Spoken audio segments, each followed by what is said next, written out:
All right, today we're tackling one of the biggest, most devastating economic events in modern history. And to really understand the Great Depression, we actually have to start before the crash, with the absolute chaos that followed World War I. Just look at this number, 4.2 trillion marks. In Germany in 1923, that's how many marks you needed to get just $1. I mean, this isn't just inflation we're talking about. This is the total annihilation of a currency. It's the ultimate sign that Europe's economy was completely shattered after the war. And yet somehow, out of all that wreckage, a kind of calm started to take hold. I mean, just a few years later, there was this new feeling of optimism, of stability, returning to Europe. But, and this is the whole point, that peace was built on a foundation that was paper thin. Okay, Section 1, a fragile prosperity.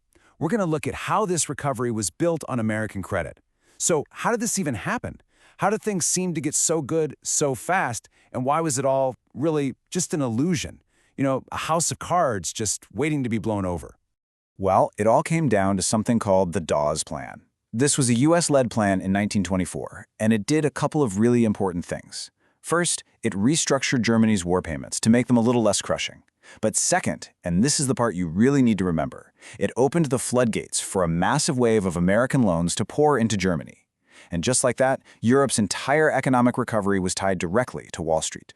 And you know what? For a little while, it actually worked. All that American cash fueled a real boom. Confidence was soaring across Europe.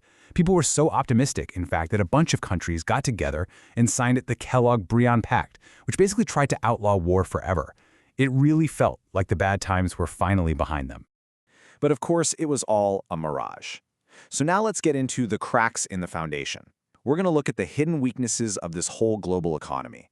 Because underneath all that optimism, there were some huge structural problems that, well, pretty much everyone was choosing to ignore. So here are the four big ones. And what's wild is how they all fed into each other.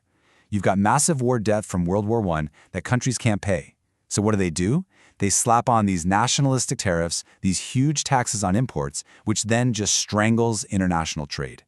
At the exact same time, factories and farms are producing way too much stuff, so prices crash.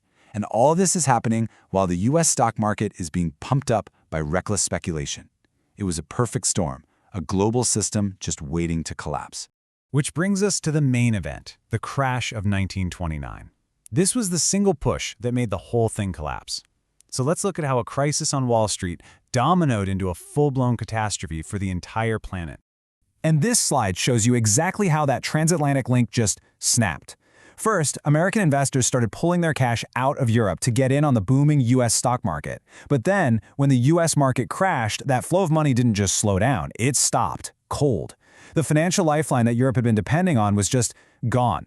And the entire European recovery machine just seized up instantly.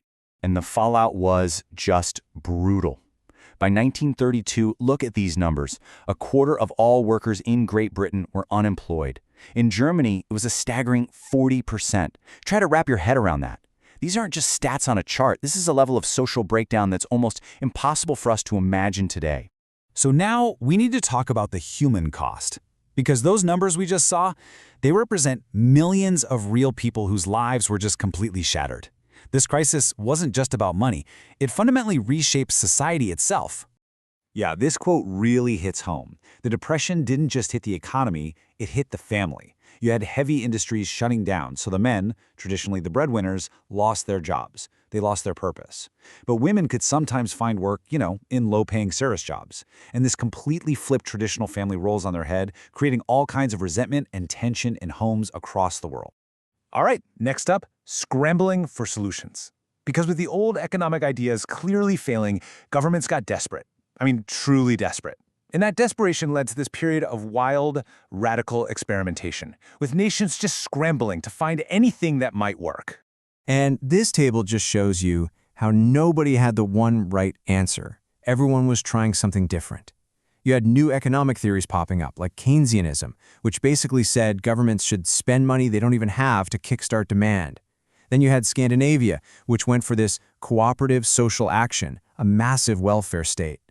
And in France and Spain, you saw these popular fronts form, where all the leftist parties had to band together just to hold off the rise of fascism. And the political fallout was just as crazy.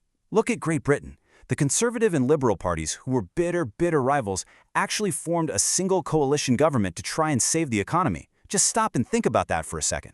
The crisis was so bad it forced sworn enemies to work together just to stop their entire democracy from going under. So, if there's one big lesson to take away from all this, it's pretty simple. The Great Depression proved, beyond a shadow of a doubt, that no country was an economic island anymore. The world had become this deeply interconnected web, and a break in one single strand could bring the whole thing crashing down. Which leaves us with one last big question to chew on. When everything falls apart, what rebuilds society faster? New ideas or old fears? Because the desperation of this era, it gave us some brilliant, innovative solutions. But that very same desperation also opened the door to extremism and hatred. So what really drives us when we're pushed to the brink? Is it our creativity? Or is it our fear?